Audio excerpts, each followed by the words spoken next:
வணக்கம், இது அறுசுவையும் ஆரோக்கியமும். இன்றைக்கி நம்ம சேனலில் டேஸ்டியான ஸ்பாஞ்ச் கேக் எப்படி பண்ணுறதுன்னு பார்க்கலாம் வாங்க.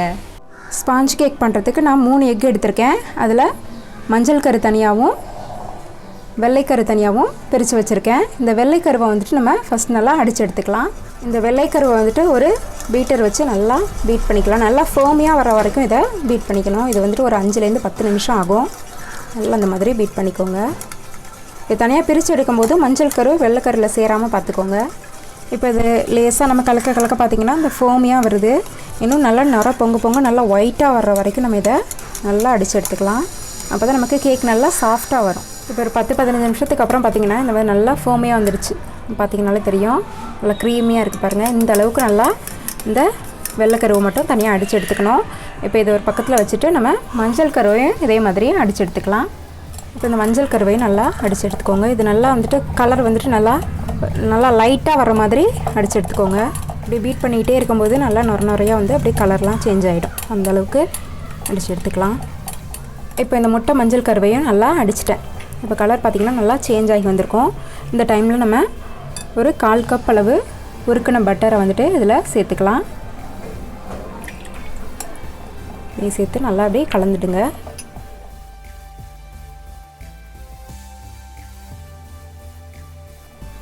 இப்போ இது கூட ஒரு 3/4 கப் அளவு சுகர் பவுடர் சேர்க்குறேன் நான். சேர்த்துட்டு இதையும் நல்லா கலந்துக்கிட்டே இருங்க. இப்போ இந்த சுகர் நல்லா மிக்ஸ் பண்ணதுக்கப்புறம் இதில் வந்துட்டு ஒரு 1/2 கப் அளவு பால் சேர்த்துக்கிறேன். பாலையும் சேர்த்து நல்லா மிக்ஸ் பண்ணிடலாம். வனிலா எக்ஸ்ட்ராக்ட் ஒரு 1/2 டீஸ்பூன் அளவுக்கு சேர்க்குறேன். அதையும் சேர்த்து மிக்ஸ் பண்ணிவிடுங்க.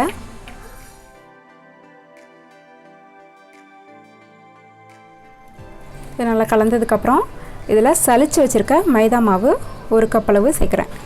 அது கூடவே பேக்கிங் பவுடர் ஒரு 1.5 டீஸ்பூன் அளவுக்கு, அப்புறம் நம்மளோட சீ சால்ட்டு கடல் உப்பு இருக்கு இல்லையா, அது ஒரு 1/4 டீஸ்பூன் அளவுக்கு சேர்த்து நல்லா கலந்துடலாம். கட்டி இல்லாமல் கலந்துக்கோங்க.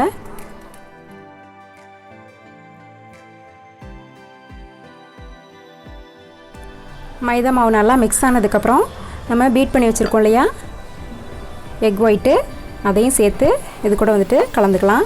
வேகமாக கலக்காமல் மெதுவாக கலந்துக்கோங்க.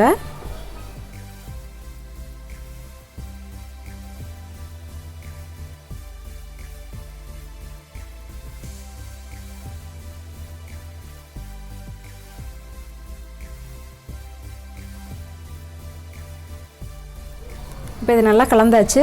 இப்போ இது நம்ம வந்துட்டு ஒரு பேக் பண்ணுறதுக்கு நம்ம ஒரு பாக்ஸில் மாற்றிக்கலாம். நான் வந்து பேக் பண்ணுறதுக்கு இந்த மாதிரி அலுமினிய பாத்திரம், நல்ல கனமான பாத்திரம் எடுத்திருக்கேன். அதில் அடியில் வந்துட்டு பட்டர் தடவிட்டு அது மேலே வந்துட்டு மைதா மாவு போட்டு டஸ்டிங் பண்ணியிருக்கேன். இப்போ இதில் நம்ம எடுத்து வச்சுருக்க அந்த பேட்டர் அப்படியே சேர்த்துடலாம். கேக் பேட்டரை நீங்கள் வந்துட்டு டிஃபன் பாக்ஸ் கூட இதுக்கு யூஸ் பண்ணிக்கலாம். மாவை வந்துட்டு பாத்திரத்தில் ஊற்றுனதுக்கப்புறம் அது இந்த மாதிரி ஒரு 2 தட்டு தட்டி வச்சுடுங்க. இப்போ நம்ம ஸ்டவ்வில் வச்சிடலாம். நான் வந்துட்டு ஒரு அலுமினிய கடாய் எடுத்து நல்லா வெயிட்டான பாத்திரமாக எடுத்து அது உள்ளே இருக்க உப்பு போட்டிருக்கேன். இது ஏற்கனவே வந்து யூஸ் பண்ண உப்பு. அது உள்ளே இருக்க நம்ம வச்சுட்டு அப்படியே வந்துட்டு மூடி வச்சிடலாம். இது வந்துட்டு டிரான்ஸ்பரண்ட்டாக இருக்கும் பார்க்குறதுக்கு, அப்படியே தெரியும். அதனால நான் இந்த மூடி யூஸ் பண்ணியிருக்கேன். இது வந்துட்டு ஏற்கனவே நான் ஒரு 15 நிமிஷம் வந்துட்டு ப்ரீ ஹீட் பண்ணி வச்சுருக்கேன். அப்போ தான் கொஞ்சம் சீக்கிரமாக நமக்கு ரெடி ஆகும். இப்போ நமக்கு வந்து ஃப்ளேம் வந்துட்டு நல்லா சிம்மில் இருக்கணும். சிம்மில் வச்சுட்டு ஒரு 30 மினிட்ஸ் வந்து இதை குக் பண்ணணும். அப்போ தான் நமக்கு நல்லா குக் ஆகி வரும் கேக்கு. நம்ம ஒரு 30 மினிட்ஸ்க்கு அப்புறம் பார்க்கலாம்.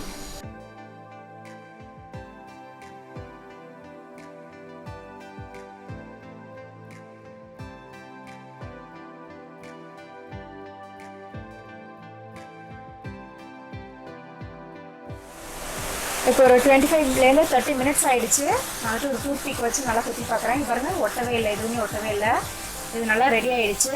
இப்போ நம்ம ஸ்டவ் ஆஃப் பண்ணிவிட்டு இதை அப்படியே பாத்திரத்தோடு எடுத்து வெளியில் வச்சுக்கலாம். உடனே எடுக்க வேண்டாம். அதை பாத்திரத்துலேருந்து கேக்கை உடனே எடுக்க வேண்டாம். கொஞ்சம் நேரம் அதை ஆறட்டும், அப்புறமேட்டுக்கு வெளியில் எடுத்து வச்சு பார்த்துக்கலாம்.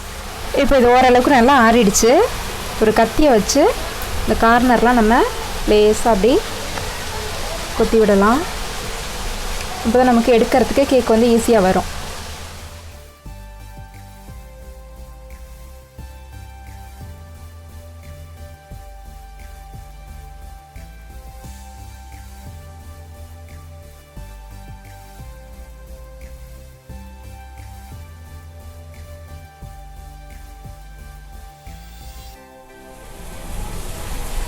கேக் வந்து சூப்பராக ரெடி ஆகிடுச்சு. பார்த்திங்கன்னா தெரியும் எவ்வளோ நல்லா ஸ்பாஞ்சியாக இருக்குது அப்படின்னு. இது இன்னும் கொஞ்சம் நேரம் ஆறட்டும். ஆறினதுக்கப்புறம் இதை நான் கட் பண்ணி காமிக்கிறேன்.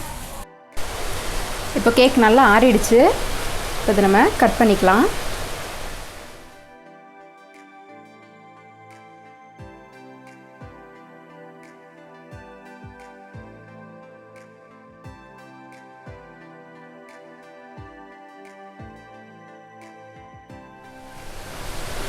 பாருங்க நல்லா எவ்வளோ ஸ்பாஞ்சியாக வந்திருக்குன்னு கேக்கு. அவ்வளோதான், ஸ்பாஞ்ச் கேக் சூப்பராக ரெடி ஆகிடுச்சு. நீங்களும் இதை ட்ரை பண்ணி பாருங்கள். இந்த வீடியோ உங்களுக்கு பிடிச்சிருந்ததுன்னா மறக்காமல் எங்களோட சேனலை சப்ஸ்கிரைப் பண்ணுங்கள்.